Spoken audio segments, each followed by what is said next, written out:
मुश्किलों का कुछ इस कदर सामना करो ताकि जीते तो भी इतिहास बन जाए और हारे तो भी इतिहास बन जाए। Hello and good morning everyone, आप सभी लोगों का स्वागत है स्टडी ग्लॉस के ऊपर। आज है 28 मई और बहुत ही बेहतरीन करंट अफेयर को हम लोग शुरू करते हैं।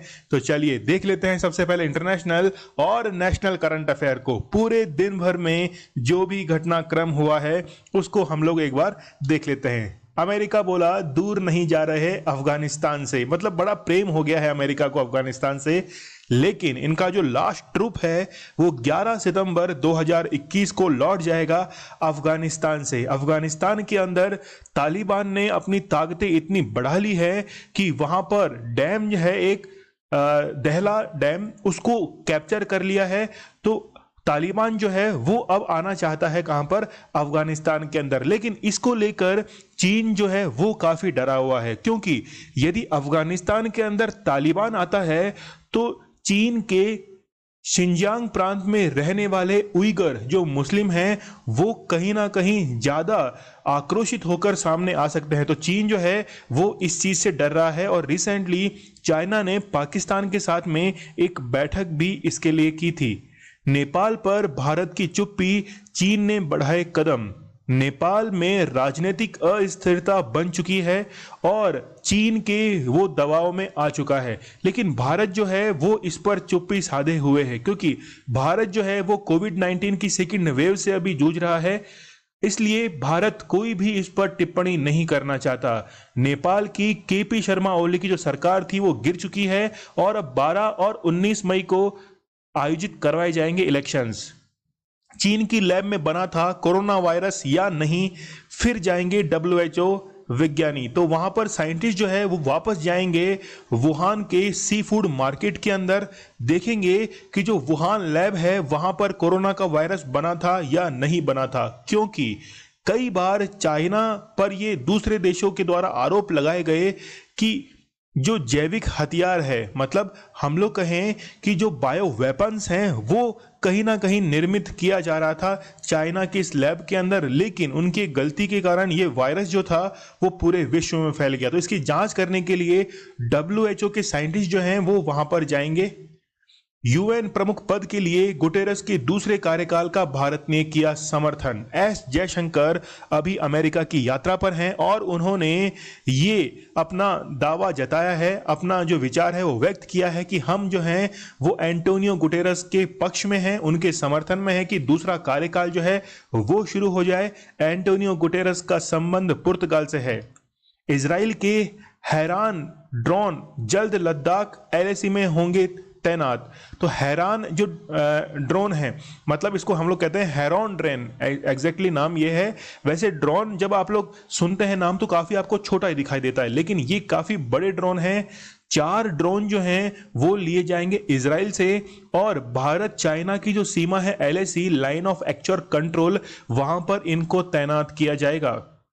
जीएसटी काउंसिल ने बनाए 2 मंत्री समूह बनाए गए हैं जीएसटी काउंसिल के द्वारा, क्योंकि जितना भी रेवेन्यू अर्न होना है डिफरेंट सेक्टर से, तो एक तो बनाए गए हैं उड़ीसा के वित्त मंत्री और दूसरे हैं गुजरात के वित्त मंत्री। दोनों को इन मंत्री समूह का अध्यक्ष बनाया गया है। तो जीएसटी काउंसिल की 43rd जो मीटिंग है वो अब होने वाली है, इसीलिए ये मंत्री समूह बनाए गए हैं। जैसे हम लोग बात करें कि उड़ीसा के वित्त मंत्री निरंजन पुजारी वो देखरेख करेंगे कि जितना भी तंबाकू जो क्षेत्र है उससे कितना रेवेन्यू जनरेट होता है, मतलब पूरा जीएसटी के लिए जितना भी रेवेन्यू कलेक्ट हो सकता है या फिर कहीं कोई कमी है तो उसके लिए सुझाव देंगे। उत्तराखंड में ड्रोन से रखी जाएगी नदियों पर नजर। रिसेंटली आपको पता होगा कि फरवरी के अंदर बहुत भयंकर तबाही जो थी वो आई थी उत्तराखंड के अंदर। नंदा देवी ग्लेशियर पिघलने के कारण कई जो बाढ़ के कारण कई घर जो थे वो बह गए थे, जान माल की हानि हुई थी। तो अब नदियों के अंदर जब पानी का बहाव बढ़ जाएगा तो इसकी नजर रखी जाएगी ड्रोन से। डोमिनिका में पकड़ा गया भगोड़ा कारोबारी मेहुल चोकसी। मामा भांजे की जो जोड़ी है वो बड़ी जबरदस्त है। एक तरफ है नीरव मोदी और दूसरी तरफ है मेहुल चोकसी। नीरव मोदी लंदन में है और मेहुल चोकसी ने सन 2018 के अंदर नागरिकता हासिल की थी एंटीगा की, और वो नागरिकता पैसों के बल पर इसने हासिल की। लेकिन अभी 2 दिन पहले ही ये शाम को डिनर करने के लिए निकला था और फिर उसके बाद में ये कार छोड़कर भाग गया, और उसके बाद में इससे पूछा गया कि गया कहां पे था आखिरकार, तो ये जो था वो बोट लेकर वहां से फरार हो गया और फिर मिला ये डोमिनिका रिपब्लिक के अंदर। अब ये बताया जा रहा है कि 48 घंटे के अंदर अंदर मेहुल चोकसी भारत पहुंच जाएगा। वैक्सीन की 20 करोड़ डोज देने वाला भारत दूसरा देश। पहले नंबर पे है यूएसए, अब सेकंड नंबर पे आ चुका है भारत। मतलब वैक्सीनेशन जो प्रोग्राम है वो काफी स्पीड से चल रहा है, लेकिन भारत की जनसंख्या ज्यादा है, इसलिए डब्ल्यूएचओ ने अनुमान लगाया कि दिसंबर 2021 तक भारत 35% जनसंख्या का ही वैक्सीनेशन कर पाएगा, क्योंकि भारत के अंदर जो रफ्तार है वो धीमी है, क्योंकि भारत के अंदर जनसंख्या ज्यादा है। लेकिन यदि हम लोग टोटल वैक्सीनेशन को देखें तो वो अदर कंपैरेटिव की अगर करें कंट्रीज से तो वो फिर ज्यादा है। चलिए, स्टडी ग्लॉस आप लोगों के लिए बहुत ही बेहतरीन कंटेंट लेके आता है। नॉलेज इज पावर, ये हमारी टैगलाइन है। तो आज शाम को आप 9 बजे बिल्कुल रहना ऑनलाइन स्टडी ग्लॉस के ऊपर, क्योंकि आपको एक सरप्राइज जो है वो मिलने वाला है सिद्धांत सर के द्वारा। चलिए, जीएसटी काउंसिल ने 43वीं बैठक से पहले 2 मंत्री समूह निर्मित किए हैं। इनमें 2 राज्य के मुख्यमंत्री अध्यक्ष होंगे। मतलब मुख्यमंत्री अध्यक्ष नहीं है, एक्चुअल के अंदर जो फाइनेंस मिनिस्टर हैं, यहां पे आप लोग थोड़ा सा इसको एक बार करेक्ट कर लेना, फाइनेंस मिनिस्टर हैं, तो फाइनेंस मिनिस्टर जो है ये इसके अध्यक्ष होंगे। तो आंसर करेक्ट क्या रहेगा? उड़ीसा और गुजरात। उड़ीसा के जो फाइनेंस मिनिस्टर हैं उनका नाम है निरंजन पुजारी। निरंजन पुजारी जो है ये इनका नाम है, और गुजरात के जो फाइनेंस मिनिस्टर हैं इनका नाम है नितिन पटेल। नितिन पटेल जो है ये इनका नाम है। इनका काम क्या है कि जो भी जैसे निरंजन पुजारी का हम लोग काम देखें तो इनका काम है कि जितना भी तंबाकू या फिर इससे रिलेटेड जितने भी इंडस्ट्रीज हैं उससे जो रेवेन्यू आने वाला है उसको कैसे कलेक्ट किया जाए, कहाँ इसके अंदर कमी है, इसमें सुधार किया जाए, तो ये रिकमेंडेशन देंगे निरंजन पुजारी। और नितिन पटेल का काम है कि जितने भी स्पोर्ट्स के, जितने भी खेल से संबंधित जो भी एरियाज हैं वहां से कोई रेवेन्यू है या फिर और भी कई एरियाज जो हैं वो इनके लिए डिवाइड किए गए हैं। और 43वीं बैठक जीएसटी की होने वाली है। याद रखना, जीएसटी को लागू किया गया था सबसे पहले फ्रांस के द्वारा, और भारत जीएसटी को लागू करने वाला 161वां देश था। इस चीज को आप लोग याद रखना। देखिए, जीएसटी को जब लागू किया गया था तो इसके लिए कॉन्स्टिट्यूशन के अंदर 101 कॉन्स्टिट्यूशनल अमेंडमेंट किया गया था, और इसके लिए एक नया आर्टिकल जोड़ा गया था 279A। जितने भी इनडायरेक्ट टैक्सेस हैं उनको सबको एक जगह कलेक्ट करके जीएसटी नाम दे दिया गया था। तो चलिए, आप लोग इसके बारे में जरूर से नाम याद रखना।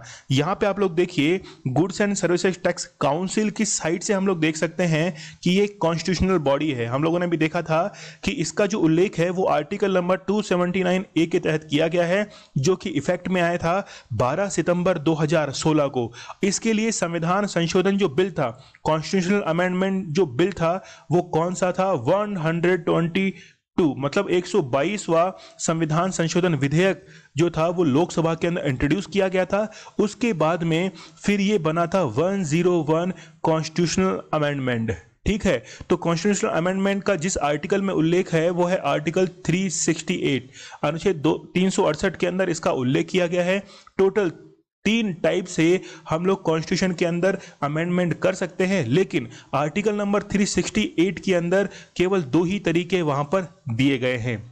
अच्छा, कल हम लोगों ने एक करंट अफेयर का क्वेश्चन किया था जिसमें मैंने बताया था कि तिब्बत जो है वो चीन की यानी कि 5 फिंगर पॉलिसी जो है वो हम लोग देखने जा रहे थे, लेकिन मैंने गलती से वहां पर भूटान यानी कि उसकी तिब्बत की जगह भूटान वर्ड जो है वो यूज ले लिया था।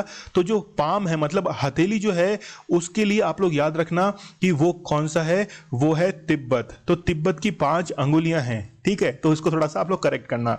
चलिए आगे बढ़ते हैं कि यूनियन फाइनेंस मिनिस्टर जो है वो इसकी चेयरपर्सन होती हैं।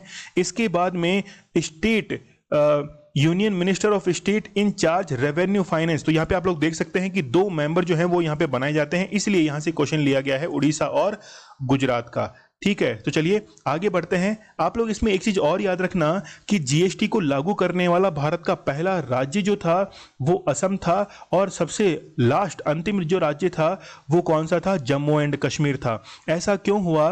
क्योंकि आर्टिकल नंबर 368 के अंदर जो दो मेथड्स बताए गए हैं कॉन्स्टिट्यूशनल अमेंडमेंट करने के, उसमें एक तो है कि स्पेशल मेजोरिटी से उसको अमेंडमेंट किया जाएगा, और दूसरा है कि special majority plus half of जो स्टेट्स हैं उनकी परमिशन भी ली जाती है। इसलिए हाफ ऑफ स्टेट्स के अंदर सबसे पहला जो स्टेट्स था वो कौन सा था? वो असम था। चलिए आगे बढ़ते हैं।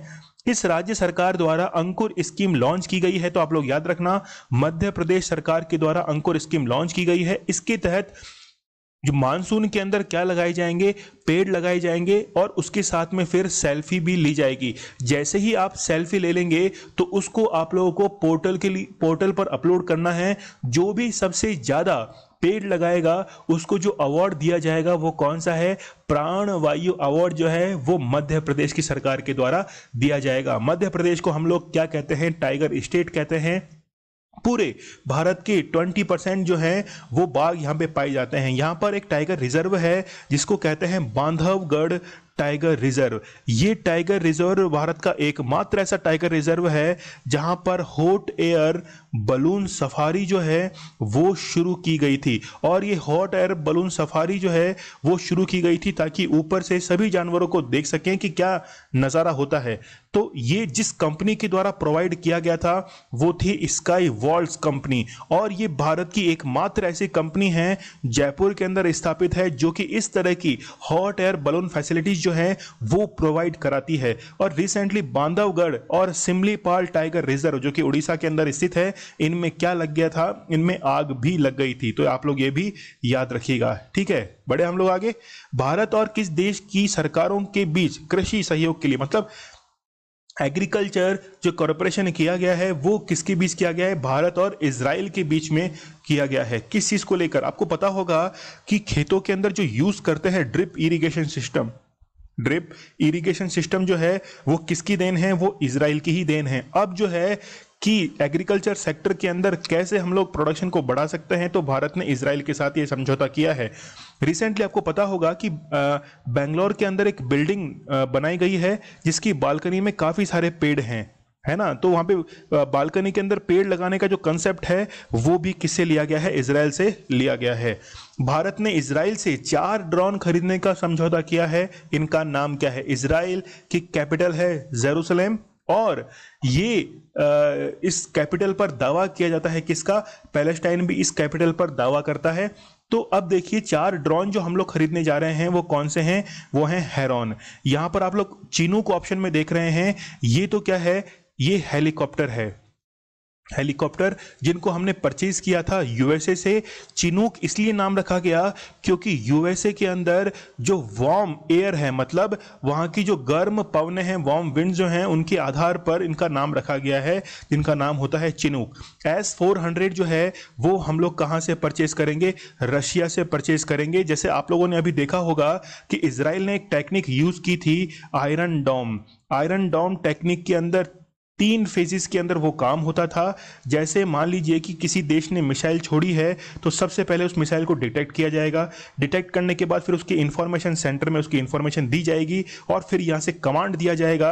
मतलब यहाँ से ये जो है वो मिसाइल रेंज है जहाँ से इस मिसाइल को छोड़कर इसको डिस्ट्रॉय कर दिया जाएगा। इसे ही कहते हैं आयरन डोम, क्योंकि ये पूरी सिटी के ऊपर एक डोम के आकार का एक सुरक्षा कवच जो है वो निर्मित कर लेता है। वैसे ही काम करेगा S-400 की, जैसे इसको सीमा के ऊपर जितनी भी बाउंड्रीज हैं, इंटरनेशनल बाउंड्रीज, उसके ऊपर तैनात कर देंगे। तो यदि दुश्मन देश ने कोई मिसाइल छोड़ी है तो उसको हम लोग क्या करेंगे? हवा के अंदर ही उसको खत्म कर सकते हैं, ठीक है। चलिए फिर देखिए कि ये रुस्तम क्या है। रुस्तम जो है वो भारत का पहला स्वदेशी अनमैन्ड एरियल व्हीकल UAV है। मतलब हम लोग कह सकते हैं कि भारत का पहला ड्रोन है। तो हम लोग 4 ड्रोन खरीदने जा रहे हैं, बाद में 2 जो है वो और आएंगे, लेकिन याद रखना कि ये केवल टोटल 6 साल की तक ही हम लोग यूज कर पाएंगे। उसके बाद में परमिशन मिलेगी तो फिर हम लोग आगे भी इसे यूज कर पाएंगे। यहाँ पे आप लोग देख सकते हैं हेरॉन के बारे में, इसका जो रोल है वो है अनमैन्ड एरियल व्हीकल है,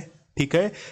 किस नेशन का है? इजराइल का है। इजराइल एरोस्पेस इंडस्ट्रीज के द्वारा निर्मित किया गया। फर्स्ट फ्लाइट 1994 में इंट्रोड्यूस किया गया 2005 में। अब सोच के देखिए कि भारत में 2021 में आ रहा है, तो 2021 में जिस टेक्नोलॉजी को हम लोग इंडिया के अंदर इंट्रोड्यूस करने जा रहे हैं, 2005 के अंदर ही इजराइल जो है उसको यूज कर चुका है। इसीलिए आपको पता होगा कि जब एक बार यूरोप के अंदर ओलंपिक गेम हुए थे, तो वहां पर कोई झगड़ा कुछ हो गया था इनके स्पोर्ट्समैन के बीच। तो फिर बाद में इजराइल की जो इंटेलिजेंस एजेंसी है, जिसको कहा जाता है, मैं नाम भूल गया, थोड़ा सा नाम सेव कर रहा हूं, अभी नाम याद आने दो। तो फिर उस स्पेस उस इंटेलिजेंस एजेंसी के द्वारा फिर उस चीज़ का बदला भी लिया गया था। ठीक है, चलिए, तो स्टेटस देख सकते हैं कि ये अभी एक्टिव है और इसको प्राइमरी यूज के लिए बनाया गया है। Israel defence force, Indian air force, ये रिसेंटली अब ऐड हो गया है। ठीक है, ब्राजीलियन फेडरल पुलिस और है टर्किश एयरफोर्स। ठीक है, तो मौसाद, बिल्कुल वहाँ की जो है, बिल्कुल आप लोगों ने सही सोचा, आप लोग कह ही रहे थे, आपकी मन की आवाज़ मैंने सुन ली है। तो मौसाद जो है वहाँ की इंटेलिजेंस एजेंसी है और इन्होंने बहुत ही बेहतरीन काम किया है। चलिए, यहाँ पे हम लोग देख सकते हैं कि यह है रुस्तम। रुस्तम भी काफ़ी बड़ा है, छोटा नहीं है। इसको निर्मित किसने किया है? डीआरडीओ ने इसे निर्मित किया है। रुस्तम की हम लोग स्पेसिफिकेशन के बारे में जान लेते हैं कि रुस्तम 2 जो है वो अब निर्मित कर लिया है। रुस्तम 1 भी हमारे पास में था, इसको निर्मित किया गया डीआरडीओ के द्वारा। सीरीज है रुस्तम यूएवी। याद रखना मैंने क्या बताई थी यूएवी की। ठीक है, तीनों सेनाएं यूज करती हैं, थल सेना, वायुसेना और नौसेना। समय जो है वो 20 घंटे तक ये उड़ान भर सकता है, 280 किलोमीटर प्रति घंटा। वजन है 1800 किलोग्राम, 22,000 फीट तक ये उड़ सकता है। 2 इसमें इंजन हैं, 3 ब्लेड वाले एनपीओ सैटर्न। ऊंचाई जो है इसकी आप लोग देख सकते हैं 2.4 मीटर है। 9.5 मीटर जो है ये इसकी क्या है? लेंथ है। ठीक है, इसकी क्षमताएं हम लोग देख लेते हैं। मीडियम और लॉन्ग रेंज इलेक्ट्रो ऑप्टिकल, मतलब ये जो है वो ऑप्टिकल सिस्टम पे काम करता है, जो कि मीडियम और लॉन्ग रेंज तक ये ट्रेवल कर सकती है। सिंथेटिक अपर्चर रडार, आप लोग इसके ऊपर, जैसे आप लोगों ने कई बार देखा होगा कि यहाँ पे जो है एक प्लेट सी लगी रहती है ना, गोल प्लेट सी लगी रहती है, उसको हम लोग कहते हैं कि वो एक रडार की तरह काम करता है। इलेक्ट्रॉनिक इंटेलिजेंस है और कम्युनिकेशन इंटेलिजेंस है। चलिए, हम लोग बात कर रहे थे अभी कि ये जो हेरोन हमने लिया है इजराइल से, इसको एलएसी पर तैनात किया जाएगा, लाइन ऑफ एक्चुअल कंट्रोल। तो ये जो आप ब्लू में देख रहे हैं, ये तो क्या है? ये है एलओसी, लाइन ऑफ कंट्रोल। और ये जो आप लोग देख रहे हैं यहाँ पर डैश डैश के अंदर रेड में, ये कौन सी है? Line of actual control. ठीक है, तो ये कौन सा है? ये है कश्मीर, यानी कि पीओके, पाक ऑक्यूपाइड कश्मीर है। ठीक है, चलिए इधर देखिए फिर आप लोग कि ये जो सीमा रेखा है भारत और चीन के बीच में, इसे कहा जाता है मैकमोहन। और यहाँ पर चाइना जो है वो कई बार अरुणाचल प्रदेश के अंदर कहता है कि दावा करता है, तो इसलिए ये डिस्प्यूटेड बॉर्डर है। जब 1962 में इंडिया और चाइना का वॉर हुआ था, तो डोकलाम क्षेत्र के अंदर चाइना जो था वो एंटर कर गया था। चलिए, और देखिए इधर कि उत्तराखंड के अंदर भी डिस्प्यूटेड एरिया है। यहां पे एक टर्म आप लोगों को देखने को मिलेगी इस वाले मैप में, देखिए आप लोग, ये तो है अक्साई चीन, इसको कहते हैं हम लोग LAC, line of actual control. ये जो ग्रीन में आप लोग देख रहे हैं ना, ये काफी इंपॉर्टेंट है। ये है दौलत बेग ओल्डी रोड। रिसेंटली आपको पता होगा कि वर्ष 2020 के अंदर अप्रैल के महीने में जब चाइना की जो मिलिट्री थी वो यहां तक आ गई थी, यहां तक, मतलब एलएसी को उसने क्रॉस कर दिया था। तो सोच के देखिए कि यहां तक वो पहुंचेगी तो हम लोग क्यों ऑब्जेक्शन नहीं करेंगे। इनको वापस से खदेड़ दिया है हमने पीछे की ओर। तो इंडियन आर्मी जिंदाबाद। चलिए बढ़ते हम लोग आगे। ब्लैक, व्हाइट, येलो, 3 फंगस आ चुकी हैं। इसके बाद में अब कौन सी आफत आ गई है? तो वो है आफत कौन सी? एस पर ग्लियोसिस फंगस जो है वो अब एक नई आफत जो है वो बनकर आई है। तो इसमें क्या होता है कि ये फंगस जो है ये आपके लंग्स के अंदर एंटर कर जाती है थ्रू नेजल। जैसे आप लोग देखते होंगे कि ब्रेड वगैरह है या फिर कोई लकड़ी का टुकड़ा है, वहां पर आप लोग फंगस जमी हुई देखते हैं। तो अब ये जो एस्परगिलोसिस फंगस जो है ये हवा के अंदर ही ये जो फंगस की कण हैं ये तैरते रहते हैं और आपके रेस्पिरेशन के साथ में ये आगे बढ़ जाते हैं। ठीक है, यहाँ पे आप लोग ये सेकेंड ऑप्शन देख रहे हैं एस्पर्जर। जो एस्पर्जर जो है वो फंगस नहीं है, एस्पर्जर एक सिंड्रोम होता है।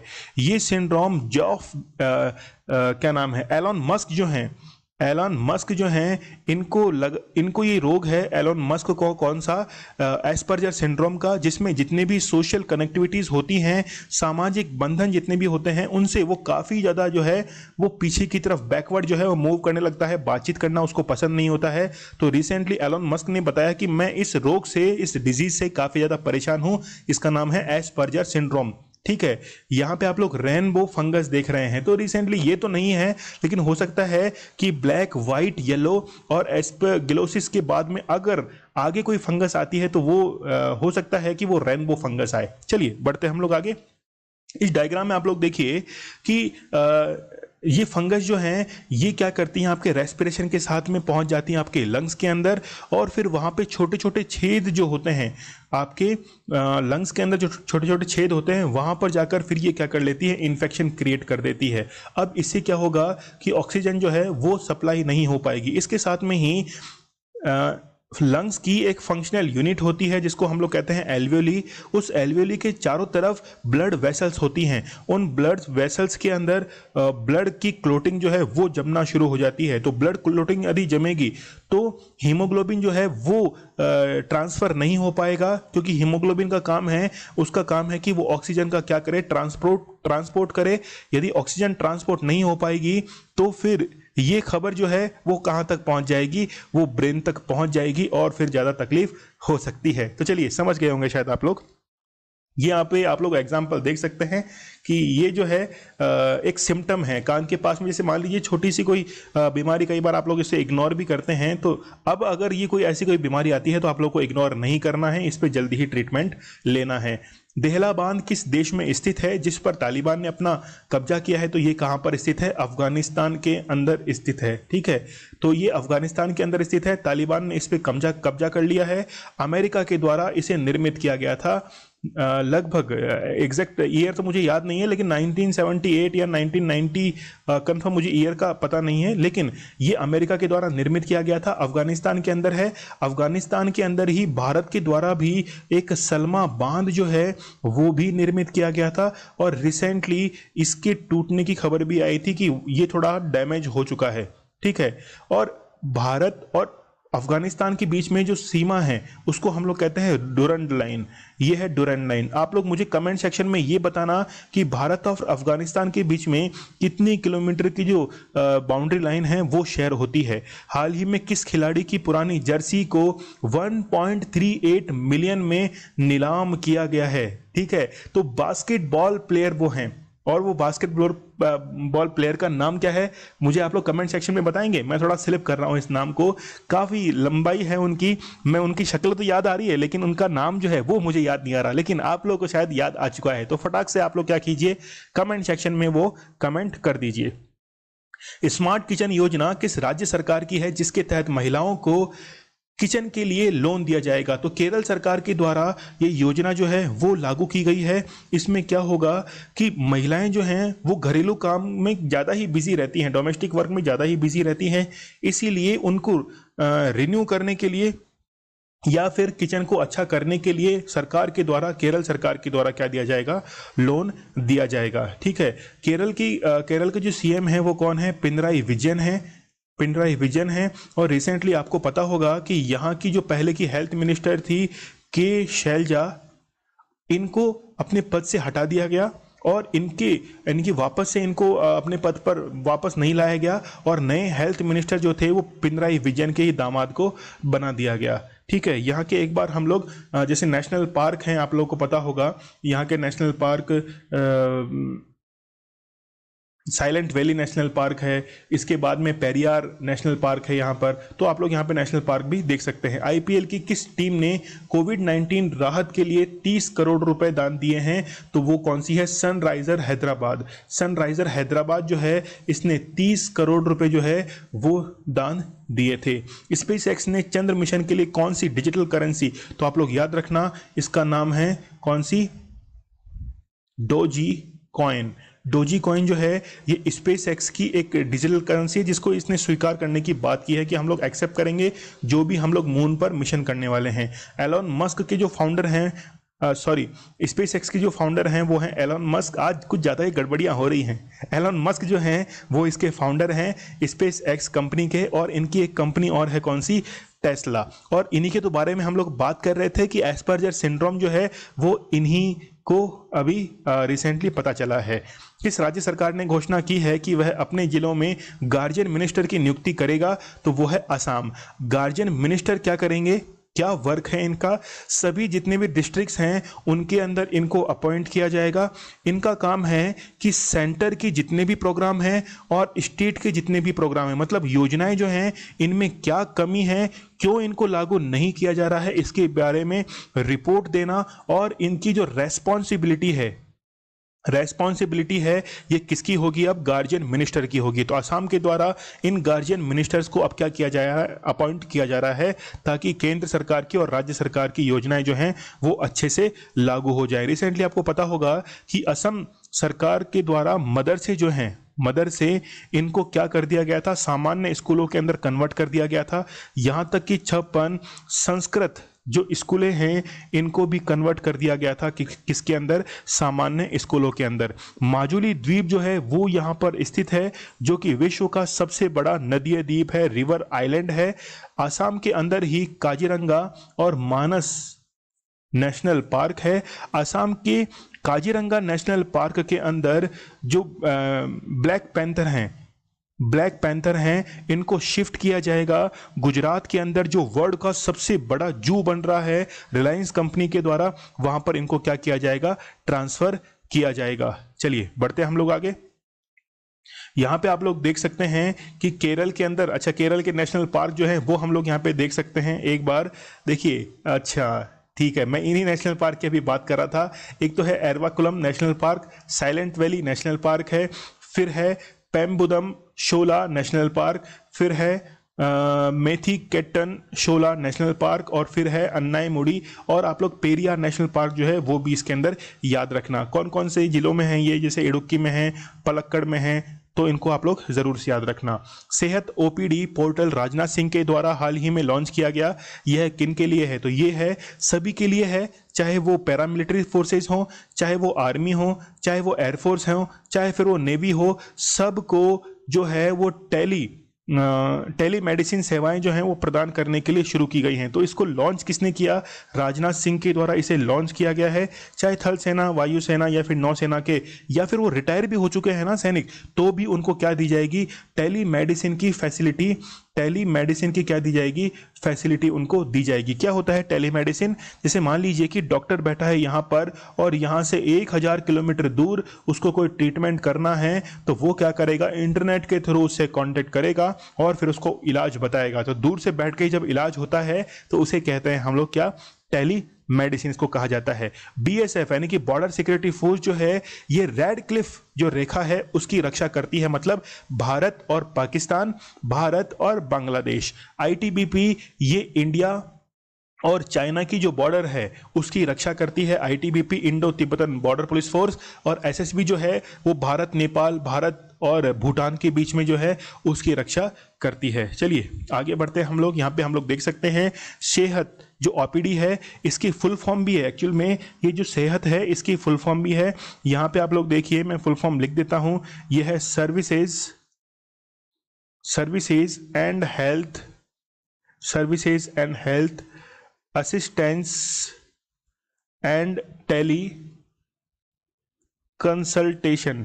ठीक है, ये इसकी क्या है, ये इसकी फुल फॉर्म है। चलिए, माउंट एवरेस्ट पर विभाजन रेखा किस देश के द्वारा निर्मित की जा रही है, तो वो किसके द्वारा निर्मित की जा रही है, चाइना के द्वारा निर्मित की जा रही है। इसकी जो हाइट है उस हाइट की पीक से एक तरफ जो है ये चाइना ने कहा है कि जो भी यहाँ से यात्री चढ़ेगा, जो भी टूरिस्ट आएंगे वो हमारी परमिशन से ही जाएंगे। और ये विभाजन रेखा क्यों खींची गई है, क्योंकि जो भी कोविड-19 के पेशेंट है वो नेपाल को क्रॉस करके चाइना में ना पहुंच जाए, इसलिए वो लाइन जो है वो ड्रॉ की गई है चाइना के द्वारा। पाकिस्तान में पहली हिंदू महिला कौन बनी है जिन्होंने सेंट्रल सुपीरियर सर्विसेज का एग्जाम पास किया? तो आप लोग याद रखना, सना रामचंद्र। सना रामचंद्र जो हैं ये क्या बनी है? पहली हिंदू महिला बनी है जिन्होंने पाकिस्तान के आईएएस का एग्जाम पास किया है और ऐसा करने वाली पहली हिंदू महिला हैं। उत्तराखंड हाईकोर्ट के द्वारा राज्य सरकार को किस जनजाति के रक्षा के लिए फटकार लगाई गई है? तो आप लोग याद रखना, वन गुर्जर जो जनजाति है इसकी रक्षा के लिए। देखिए क्या कहा उत्तराखंड के हाईकोर्ट ने कि आप लोग इनकी उपेक्षा मत करो, मतलब इनको जो है वो साइड में मत करो, इनको मेन स्ट्रीम फ्लो जो है वहां पे आप लोग इनको ऐड करो। इनकी जो आवाज है, इनके लिए खाना जो है वो आप प्रोवाइड कराओ, ठीक है।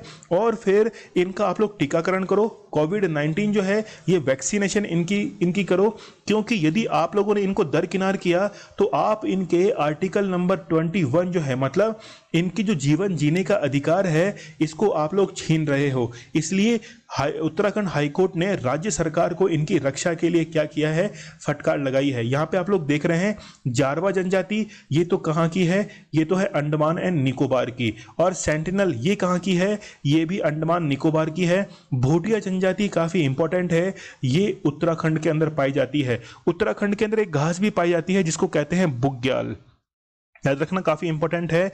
बुग्याल घास जो है वो उत्तराखंड के अंदर पाई जाती है। तो आप लोग यहाँ पे देख सकते हैं कि ये मवेशियों को चरा रहे हैं, वन गुर्जर जनजाति से ये लोग बिलोंग करते हैं। अंतर्राष्ट्रीय नारकोटिक्स नियंत्रण बोर्ड की पहली महिला अध्यक्ष कौन बनी है? तो वो बनी है जगदीश पवोडिया, ठीक है। तो ये क्या बनी है? पहली महिला अध्यक्ष बनी है। वैसे दूसरी बार बनी है, सेकंड टाइम, लेकिन है पहली महिला अध्यक्ष। ज्योति किरण काफी चर्चा में थी अभी। ये क्या है? राजस्थान की पहली राज्य वित्त आयोग की अध्यक्ष, राज्य यानी कि स्टेट फाइनेंस जो कमीशन है उसकी क्या बनी है? ये अध्यक्ष बनी है और ये काफी अभी कंट्रोवर्सी के अंदर थी। रंजना प्रकाश देसाई, ये क्या है? जम्मू कश्मीर के लिए जो डीलिमिटेशन कमीशन यानी कि परिसीमन आयोग जो है, डीलिमिटेशन कमीशन, उसकी अध्यक्ष बनाई गई है कौन? रंजना प्रकाश देसाई। क्योंकि आपको पता होगा कि ये कॉन्स्टिट्यूशन के अंदर आर्टिकल है, आर्टिकल 54, जिसमें लिखा हुआ है कि राष्ट्रपति का जो निर्वाचन मंडल है, मतलब इलेक्टोरल जो बोर्ड है, उसके अंदर कौन कौन शामिल होता है। तो दिल्ली और पौंडीचेरी, वो जो यूनियन टेरिटरीज हैं, वहां पर विधानसभाएं हैं, असेंबलीज हैं, इसलिए उनको तो शामिल किया जाता है। लेकिन यदि जम्मू कश्मीर को शामिल करना है तो फिर अब इसके लिए एक डीलिमिटेशन कमीशन बनाया गया था जिसकी अध्यक्षता कौन थी? रंजना प्रकाश देसाई। जया जेटली, ये भी एक समिति के अध्यक्ष हैं कि जो भी लड़कियों की शादी की उम्र है उसको बढ़ाने के लिए, जैसे अभी 18 वर्ष है तो क्या उसको 21 वर्ष किया जा सकता है? यदि लड़कों की उम्र 21 वर्ष है तो क्या उसे बढ़ाया जाए या कम किया जाए? इसके लिए जया जेटली समिति जो है वो गठित की गई थी। यहाँ पे आप लोग देख सकते हैं अंतर्राष्ट्रीय मादक द्रव्य नियंत्रण बोर्ड की दोबारा ये क्या चुनी गई हैं? अध्यक्ष चुनी गई हैं जगजीत पावड़िया। यहाँ पे हम लोग इसके बारे में देख सकते हैं इंटरनेशनल नारकोटिक्स कंट्रोल बोर्ड के बारे में। इसके जो हेडक्वार्टर्स है वो कहाँ है? वियना, ऑस्ट्रिया के अंदर है। और इसको फाउंड जो किया गया था वो 1968 के अंदर इसको फाउंड किया गया था, ठीक है। बड़े हम लोग आगे चलिए। फिर देखिए, भारत के किस राज्य में अफ्रीकी वॉयलेट पौधे की नई प्रजाति जो है वो देखने को मिली है? तो वो कहाँ मिली है? वो मिली है मिजोरम के अंदर। काफी इंपॉर्टेंट है, बहुत ही इंपॉर्टेंट क्वेश्चन जो है वो ये हो सकता है।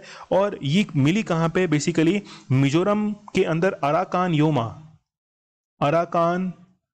योमा जो पहाड़ियां हैं, ठीक है, मतलब म्यांमार के अंदर स्थित है अराकान योमा, और मिजोरम के अंदर है मिजो हिल्स। तो इन दोनों की बाउंड्री पर ये वॉयलेट, अफ्रीकन वॉयलेट जो है ये पाया गया है। इसका नाम बेसिकली क्या है? इसका नाम है विकी